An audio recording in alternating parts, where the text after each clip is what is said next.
Hey, welcome back to Not So Southern Gentlemen. On the left side of the screen, if it stays that way, I am Ricky. And I'm Sean. And my goodness, you know what? We started out last week so positive because we said no more. We finally get to start a podcast with no bad news. Streak didn't last that long. Yeah. Reminds me, somebody sends an email at work whenever we have a streak.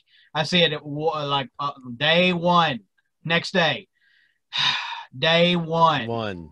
There you go. Okay, let's try this after this week. See how many streaks we can go without losing somebody important. David Prowse, Darth Vader himself. Known that name. I've known that name since Empire. When I was a kid, started getting Starlog magazines and stuff like that. And found out somebody named David Prowse. I'm like, who is this? Like, oh, the body of Darth Vader, which of course is not James Earl Jones. Correct. The body of Darth Vader, that huge, imposing dude you see in Star Wars, lifting that guy up. And, he is just, the physicality of Vader is this guy. If you don't know this name, you should know this name. He is very important to Star Wars. I mean, I have a question. Peter Mayhew, is Chewbacca. I mean, you just know those names. And David Prowse was, by all accounts, a great guy. And, 2020 takes another one from us. Dadgummit. So I have a question, a bit of trivia question that I do not know the answer to that maybe you can answer. Is David Prowse's voice the real voice that we hear when he's like, "Tell your sister you were right. You were right." Is that no? I was actually going to bring that up. That's a different actor. The actor for the helmet off Darth Vader was Sebastian Shaw, same name as the guy from the Hellfire Club and X-Men, but an actual dude. Yeah, no, that was a different guy. Man, Yeah, three people played Darth Vader in the original trilogy. The body guy, who was David Prowse, the voice of James Earl Jones, and Sebastian Shaw. Sebastian Stan. The Winter Soldier did not play Darth Vader. No, that'd be awesome though. That's kind of sad that he's the whole thing, and they finally take the helmet off, and it's still not even him. Right. I had that thought, long ago. It's like, well, why didn't they just, the dude that's already in there, why didn't they just make up him up? What's up with that? Yeah. Of course, I think he had a British accent. And Mark actors can't change accents. I'm pretty sure I've seen. Well, as we've seen, British people, oh yes, they can. Yeah, they can act. So that kind of sucks for him. I kind of hate that. But and loss of a legend. Every time we see that figure, we're seeing David Prowse. Yeah, somebody already took that awesome. Famous picture that when we lost Leia, Carrie Fisher, where they had them all in the glowing. Well, now they already did David Prowse as part of that. The only two that left are Harrison Ford and Mark Hamill. That's crazy.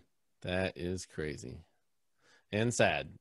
So, that brings up a point I wanted to talk about.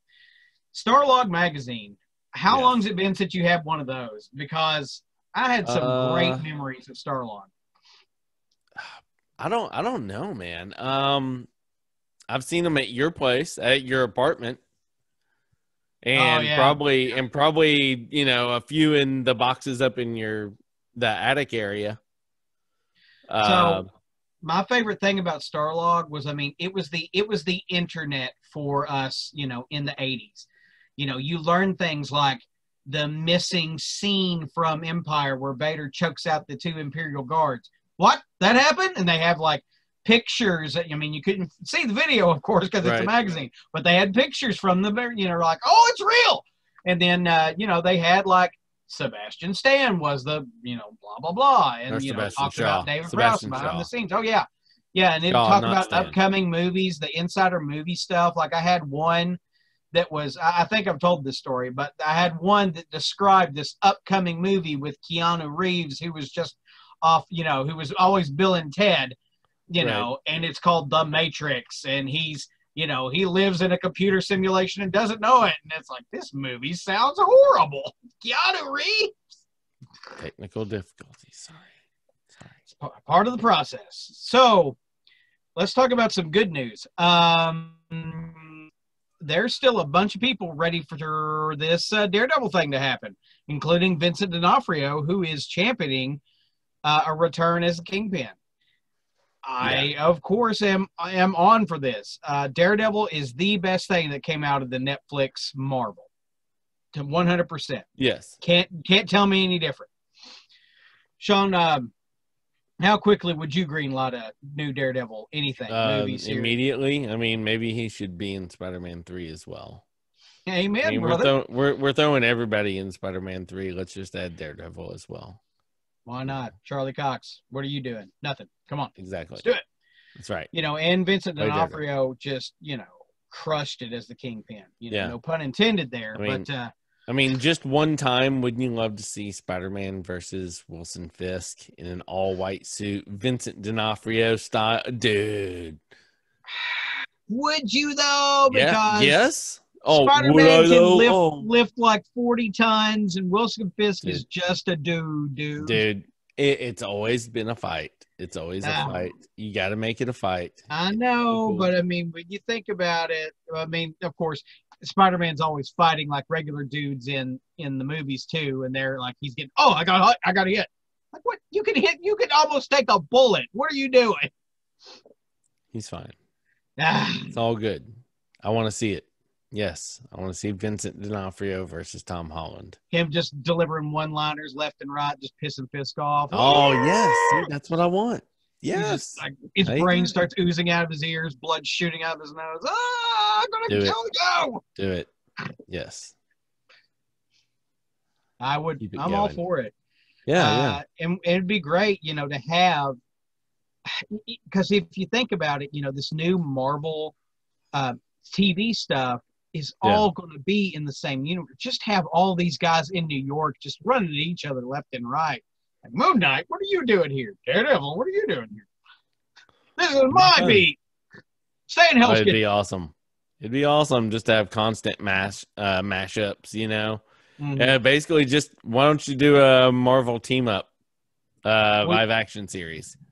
Well, you see, that's the theory, that moving forward, the movies aren't going to be individual movies. Yeah, they'll be branded Doctor Strange, but it's going to have Wanda, it's going to have Ghost Rider, it's going to have whatever, and then the next movie, Eternals, will have, 15 minutes of Guardians of the Galaxy in it, and you're like, what's going on? This is great. Every movie's an Avengers movie. Every movie moving forward will seem kind of like a Captain America Civil War. And I am not opposed to that in any way, shape, or form. No. Give it all to me. Yeah. Because, I mean, how do you step up the game? You get more with every movie. Mm-hmm. Yeah, it's awesome. I just keep rolling with it. And, it may get crazy and outlandish, and people may think it's over the top. But you know what? As long as it fills the seats and as long as it's an enjoyable story, who cares? It'll be awesome. Well, I don't know about filling seats these days, but I mean, you know what I mean. Digital sales. Yeah, digital sales. Paying the bills. Absolutely. Paying the bills. And so Disney did a pretty neat thing. Today would have been Chadwick Boseman's 44th birthday. I saw that. And moving forward, they changed the intro, the Marvel intro, to the Black Panther. When it rolls, it's all Chadwick Boseman. His roles and done in that Marvel style, the same way they did for Stan Lee, right? Before Captain Marvel, they did it for Chadwick Boseman, and it will be there moving forward. That is awesome, dude. Yeah, absolutely. And I can't wait to see what they announce or do with Black Panther 2. I hope it's before that too, because I mean, I did see not? That. Why can't I think of his name? Ryan Coogler said the entire original cast is welcome back. So, Yeah, absolutely. Everybody's back. So that's just, you know, I mean, I know that goes probably without saying, but Michael B. Jordan? What? Oh, don't that it could. Hey, awesome. It's Marvel. It could happen. I mean, yeah. Winter Soldier is a dead guy, so I mean, yeah, exactly. I mean, but I if mean, you were to bring one back though, that would be awesome. Don't get me wrong. I'm all for it. Love Michael B. Jordan. He'd be great in anything you do. It's better as a one-shot. Story-wise and pathos-wise, where that character ended in that movie, what, you know, the bury me in the sea with, you know, that whole line and everything. Yeah. Don't take anything away from that. I think that character should be done because it was done perfect. Yeah, absolutely perfect. But I mean, if you can fit him in some other way, do it. yeah. And good on Marvel and Disney for updating the intro. You know, people like Chadwick Boseman absolutely deserve to be immortalized, and that's a great way of doing it. Yeah. Okay, so let's do this. Now that I said that, let's say this. What if they did? Let's say they're not doing Shuri. Okay. And they're doing a new actor as Black Panther. What if they did Michael B. Jordan as Black Panther? No. No. I mean, no. Nope, you just got through saying. I know. But I mean, how do you square? You're like, no, that's a really he could do. I don't. No. Okay. I'm sorry. No. I'm sorry. It just hit my. We had to say it. But anyway, he'd be great. But no. Okay. Okay. So let's jump on this. I purchased New Mutants. Did you? So did I. You purchased it as well. Okay. I did. I did before you, and you know this. How many viewings? Well, let's say 1.5, because I had to watch it before I let Logan watch it. So I'm sitting on probably 3 or 4. Really? Yeah. Sitting on probably 3 or 4. So I want to hear your thoughts on it. Then let's go. Let's do this. I liked it. I thought it was fun. You know, I mean, obviously, I wish some of the characters would carry over into the MCU. Even, you know, I mean, I think we had all specifically who would you want to see again? Magic and Lockheed, man. Magic and Lockheed. You know, Cannonball. Maybe Jonathan from Stranger Things needs to. I don't know. I get the Kentucky accent. You know, I've been to Kentucky before, but Hollywood's versions of Southern speaking, you know, always is either extremely okay, I can handle it, or where did you pull that from, man? Like, I mean, I know you're bringing up a stereotype there, but like, did you go and hang out in Kentucky? Like, I mean, it's just a little deep for me. It was a little deep and a little put on. You know, it feels like that anytime Hollywood thinks they need to do an accent, they really need to do an accent. So people aren't confused about where this person is. Like, they can't sound like me or you. I mean, and I have a Southern accent. I mean, I do. I'm pretty sure everybody that listens to us probably believes that we do. I guarantee it. Well, I mean, and we use Southern words. I use y'all all the time. And, right. I mean, it's just part of the vernacular. But I don't believe we sound like Cannonball. That, you know, well, and you know, there was some really cool parts though, you know, to see Sunspot, dude. Oh yeah, freaking sweet. You're like, why have you been sitting on this? Like, you could have been giving me bits of this the whole movie. Like, I mean, that's a big CGI. That Sunspot's powers is huge CGI, and he looked great. Looked wonderful. Yeah, dude. all the movie looked beautiful. I mean, a lot of the Bill Sienkiewicz stuff. The Demon Bear looked great. Looked wonderful. Okay, so here's my throwback to you, because this will be the part where we'll need to discuss. You take out the mutant powers. You take out the great looking graphics. What do you think of that, of what's left? Not much. Yeah. Okay. We're pretty much there, you know. Yeah, and don't, like I put in the notes, it's better than any of the Phoenix movies, hands down. I mean, no problem. Let's start there. Let's see. Okay, so you want me to say where I believe in the X-Men Fox universe? That's not where I was going, but yeah, go ahead. Yeah. I mean, I'd put it in the top 5. Okay. I'm not gonna break down a top 5, but I believe no. Top 5. Yeah, no, that's fine. I mean, that's I would say it's in the middle. I felt it was just as good as any of the Fox X-Men got. Not say the best. I'm not going to say that at all. But I mean, it was very connected to the Fox X-Men. You got the Essex stuff. You got that's the crap. Well, see, that I want them to build on. Like, that's where it was going. That's where it was going. Yeah, you were going to have Essex. Like, one of the movies was going to have John Hamm as Mr. Sinister, and you know, if it had went anywhere, they would have done it. As you know, shown in this movie, they were keeping that line going. Right. And so, do you think that's it? That's it. Yeah. A true one shot. Yeah, I think they're done, and they'll just reboot everything. Yeah. They won't keep anything of this. It'll be new whole cloth if they do anything with X-Men.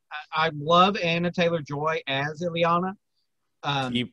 That's a casting you gotta keep, man. But I really don't like how they did her origin.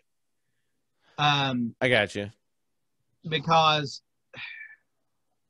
I mean, they just straight up made her a victim of, you know, sexual abuse. Yeah. And that's not what happened to Illyana. I mean, like, I wanted the whole Belasco, you know, they said her power created this limbo. No. You should have put her in limbo. If you're going to go ahead and say limbo, use limbo. I mean, it was there. You had the whole thing. There's just all you had to do was put the right words with it. It was already there. You already had it. And then, I didn't understand that part when Michelle was watching it. She's like, "Where's she going?" I was like, "Oh, she's going to limbo," and she's like real limbo, and I'm like, "Yeah, limbo, in between, you know, places." And then when she said she created it, I was like, "Wait, what?" Like, yeah, they made her power set very weird. It was like reality altering and teleportation, and although it all looked wonderful. It looked great. Yeah, it looked great. It looked like limbo, you know, should look, you know, in however that's supposed to be. It looked great as a visualization. Then the demon bear looked absolutely great. Looked how it should, you know, kind of not really there, ethereal, but, you know, this huge bear glowing. I mean, it was great. It was really effective. And it didn't go all out horror movie, which it really should if that's how they were going. It should have been full on Conjuring level horror movie, and it really didn't do that. It tried to find a middle of the road approach to it, where this is an PG-13 approach. Well, I mean, there are plenty of horror movies that are PG-13 that are done very well. Right. This one wasn't. I mean, it was middling. It was we need to split it between a superhero movie and a horror movie. Like, no. We've already figured this out. Do you think that's Disney's meddling? No. I think that was all them, because I watched the special features and everything like that, and everybody on that was super excited. Like, Sienkiewicz was excited about what they were doing in the script and everything. So, it was just a good effort that, you know, landed kind of flat. Yeah. And that's just the way it is. A lot of these movies, if you don't have, we keep forgetting that Marvel is the exception. You know, we're so used to, these Marvel movies are so great and everything. We need to be reminded that not everybody can do this very well. Here's another Fox X-Men movie. Oh, yeah, I see what you're talking about. Forget about that. And we also forget that sometimes there's a criticism that like I found on Reddit the other day, which I was aware of, but I hadn't thought about in a long time, that a lot of these Marvel movies are the same story churned out over and over, but done very well. They're done super well, super enjoyably. But I mean, you can't argue that there's a lot of the same. And yeah, it's fine with me. Yeah, Yeah. as long as they can keep doing it well, that's as fine. long as you keep throwing a little spit and polish on there, I'm good to go. Mm-hmm. All right, now where are we going? Oh, I didn't finish that. I'm only a couple episodes in, but I'll talk about it. So yeah, jump on it. On TV wise, I started watching Star Trek Discovery. Now I've been a fan of this show. First season was outstanding. Right. Second season had Captain Christopher Pike, Ensign Mount. He was great in that show and elevated it yet again. Okay. Third season is starting off a little soft, I thought. Ooh. A little exposition was a little wonky, but then again, it's a solo. The first episode doesn't start out all guns blazing. It's a solo. Main character Michael Burnham is lost in space, needs some help from a guy, and that's the whole episode of them resolving that and getting to know this other guy character. And then the next episode, they're going to find the rest of the crew, and I was so happy. Once I understood what was going on in the first episode, I'm like, oh, okay, they're giving this guy a backstory. That's fine. And then the next episode, the preview I saw, I got super excited again because here comes Saru and here comes the other characters in the Discovery. I think the Discovery is a great ship. It's a very iconic ship. And once again, it is an entry into Star Trek that you can bite into. Like a lot of people, like with Deep Space Nine, love the Defiant. That's their ship. Our friend Matt will argue up and down that that's his second favorite ship of all time, because he's a hardcore, hardcore Star Trek guy. Right. But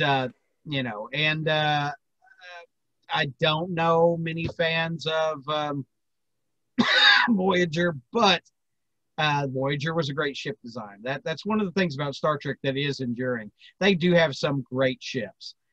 You can almost name every one of them. A lot of people I know they know anything about Star Trek can even name a couple of classes of ships. Right. And it's just super exciting that Star Trek is on. And I'm excited for the Star Trek community. Not that there's many I know besides Matt, but I mean, that is a fandom out there. It needs love. I mean, that honestly needs stuff going on. And I'm glad it's out there. That's good. I'm just not, I'm not drawn in yet. One of these days. I think you would really like the first season. You could not watch anything else, but I recommend that first season. I'll check it out. Because of the twists and turns in it and the character work. Nice. All right. Let's jump on this. When we discussed... Are we 2 Mandalorians behind on discussion or just one? That's what I'm trying to think. Well, what did we discuss the last time on the spoiler? On spoiler cast. Yeah, on spoiler cast. I believe it was because it was Bo-Katan and that. Yeah. And we did have the one in between filler between this, but now we're good to go. Yeah, so if you want to jump into some Mandalorian, we can talk all over this because I am pumped. Like I watched Mandalorian again today. Yeah, and if you're about to cut out, if you haven't seen the latest episode yet, you can hit us up at notsosoutherngentleman@gmail.com, or you can holler at Sean somewhere. That's right. On Instagram at Maynard98. Send us emails. Do that. Not So Southern Gentlemen. Go on the Facebook page. Give that a like. That would be awesome. If you're listening and want to check out our YouTube channel, it's Not So Southern Gentlemen. We will be. You want to see our ugly mugs? We're now on YouTube. So come and watch us. Give us a sub. Like the video. All that good stuff. And thanks for listening and watching. But if you're caught up on your Mandalorian and want to discuss the awesomeness ahead, let's jump into that. Rick, what do you got? What would you want to talk about first in this episode? Well, titled The Jedi.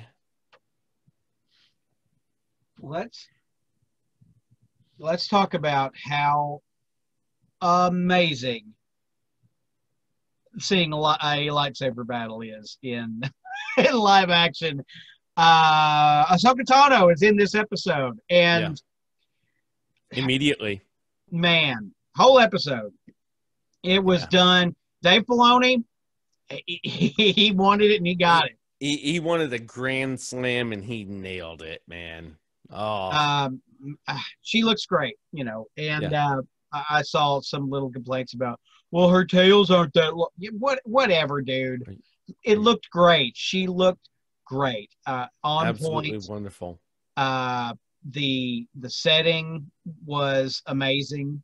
Like, I keep forgetting that this is just a small soundstage with computer effects and all that. It looks great. This is the new way to do anything, I think. You know, I'd love on location stuff. I would love for a movie to shoot right through the middle of Batesville Main Street or whatever. But if we're going to get this for space drama and that kind of thing, let's keep it going. It is amazing. Yes. What did you think of Ahsoka? You know, I had discussed in the last one that, you know, I really wasn't caught up on my Ahsoka Tano, so I wanted to watch the episode first. And, you know, that obviously filled in some gaps of what I needed to learn. And I was just blown away by, like, how awesome a Jedi she was, you know. After the episode, went back and watched some YouTube videos from Clone Wars animated series and stuff. And I was just like, she's awesome. I was like, I now have to watch all of this because I want to learn more about this one friggin' Jedi. And, you know, the fact that she's Rosario Dawson is just icing on the cake. Like, wonderful. Yeah, and the lady that I don't know her name. People are gonna blow me up because of this, but the girl who did the voice acting, who's been Ahsoka since her inception, put a great article about Ahsoka's premiere in live action. She was so thankful and so happy to see, you know, this character that she brought to life on television. That's awesome. And she was just making it amazing. So good. And not that we don't want to keep talking about her, but there was a few things dropped in this episode that were, you know, here we go. My entire, if you have any of the child merchandise, hold on to it, because it's going to be the only child merchandise there is, because we now have a name, and it is Grogu. Grogu. That's right. It's going to sound weird. Any child Funko Pops are now doubling in price because they won't be made anymore. But now here comes Grogu, who looks and it's just going to sound weird. It's oddly just going to sound weird. That's the way names work. Until you say it enough, it's just going to Grogu. It's fine. Grogu. I mean, you know, every time Mando said the name, I loved it. Loved it. So what's your, obviously we see that up until this point, Grogu has seemed pretty helpless. Mando and him have kind of saved each other a few times here and there throughout the series so far. And most of the time everybody looks at him and goes, oh, he's so cute. But Ahsoka must see something that we don't, because she's, you know, obviously made similarities and comments between Grogu and Anakin. Do you think we will get to see a flourishment of Grogu powers? Well, I mean, it's definitely an aspect they can explore, because the theme of it is attachment. Like a Jedi truly needs to be like a monk enlightened, away with the physical world and all that. And that's a running theme, especially with like Anakin, his attachment, was his downfall and all that. And they preached on that the entire Clone Wars saga, not so much in the original trilogy. Right. But all it did was expand. So, I mean, it's definitely a theme that they can run with. And because that's what Yoda said, fear leads to hate leads to the dark side. Yeah. And, you can easily make the argument, if you love somebody, you of course fear for that person. Right. And, and it could turn to, evil thoughts of, doing evil unto others and that kind of thing. Right. So I get it. And I didn't mind it at all. I thought it was a very smart way to handle it. That's, she can't train him because she's afraid of the same thing happening to, somebody she really had an attachment to, but, was removed from. And also in the same breath, they also mentioned that he had cut himself off from the Force, just like Luke had, or like in the game that I'm currently playing, Jedi Fallen Order. Yeah. So had the main guy in it. He had cut himself off from the Force to stay hidden. Right. And I had forgotten about that until I was playing the game and made that connection. Like, oh yeah, this is a theme they have been hitting. Right. That there is a way to do that. Another bit of information we get is that he was snuck out of the Jedi Temple. Yes. So any ideas or clues on maybe who that was that would have snuck him out? And do you believe whoever it was maybe still survived? Well, I mean, the easy assumption to make was Yoda. That Yoda snuck him out. Okay. Who else would have the authority or that kind of thing? But I mean, they may introduce a character. They may do whatever they're going to do with that. That is very intriguing. Yeah, that's something to definitely bite into as a story point. But one thing that got me to scream "what" was the mention of Grand Admiral Thrawn in live action. Like, yes. Oh, we're doing what now? Yes. That's amazing. We're going that far with it, because that's very interesting, because we are getting other Star Wars series out. Right. Yeah. Are they going to do an Ahsoka series where she's going after Thrawn? So do you believe that if they go after, I think we're probably looking at, this was my original thought, is we're looking at two different things. Maybe season 2, we try to have confrontation with Moff Gideon, and then all of season 3 is build up with a battle with Grand Admiral Thrawn.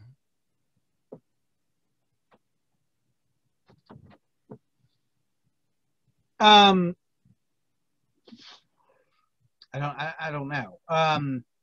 So definitely there's something going on with the clone, the force sensitive clones, which could tie into the new thing, or those are supposedly dark troopers he had on the ship, or death troopers. I don't remember which they called them, but this is all getting very interesting. I'm really excited where this series is going. Not that I wasn't for the first season, but there's a lot going on. If we continue to expand, do you think we'll ever get to see Ezra and Sabine? Possibly. It could completely go that direction, because, the unknown regions are a big part of this story. So, and of course, everybody, well, why haven't, they're all going to die. We don't see these people in the future movies. Well, no, they could all be in the unknown part of the region. This could go completely out of the known planets and all that kind of thing, and be its own thing, be its own mythology to Star Wars. And I'm all for that. That's what I've always said about since after the prequel movies, breaking off in a direction like Clone Wars, where you're talking about people who have nothing to do, the clones that have nothing to do with the Skywalker story, right. Is a great thing. I mean, you could tell literally a universe of different stories of different planets, of different aliens in the Star Wars universe, different Jedi, different Empire. You know, you could have the whole what was Battlefront? No, not Battlefront. Is it Battlefront 2 that has Inferno Squadron? It may.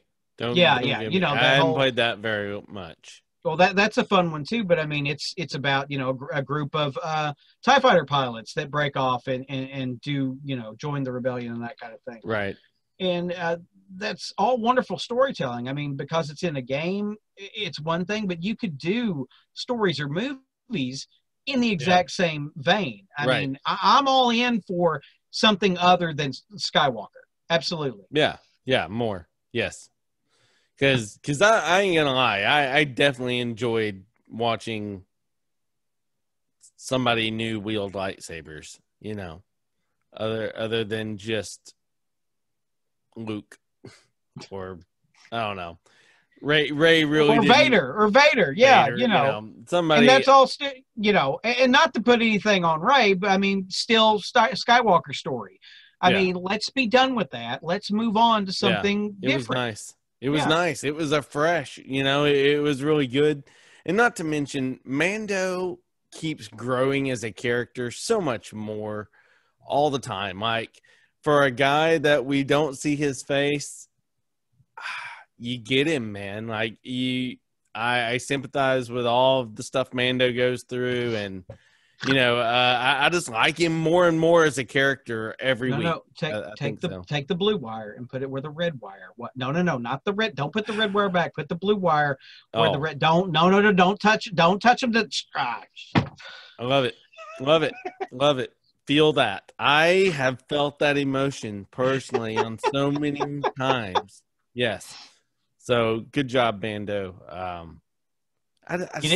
I'm really looking for, like, this is the first time, you know, since maybe a show like Lost, where each week I am excited for Fridays. You know, not only is it the weekend, but I'm about to get a Mandalorian episode, you know, and so I don't know how many we're getting. Do you know how many we're getting this season?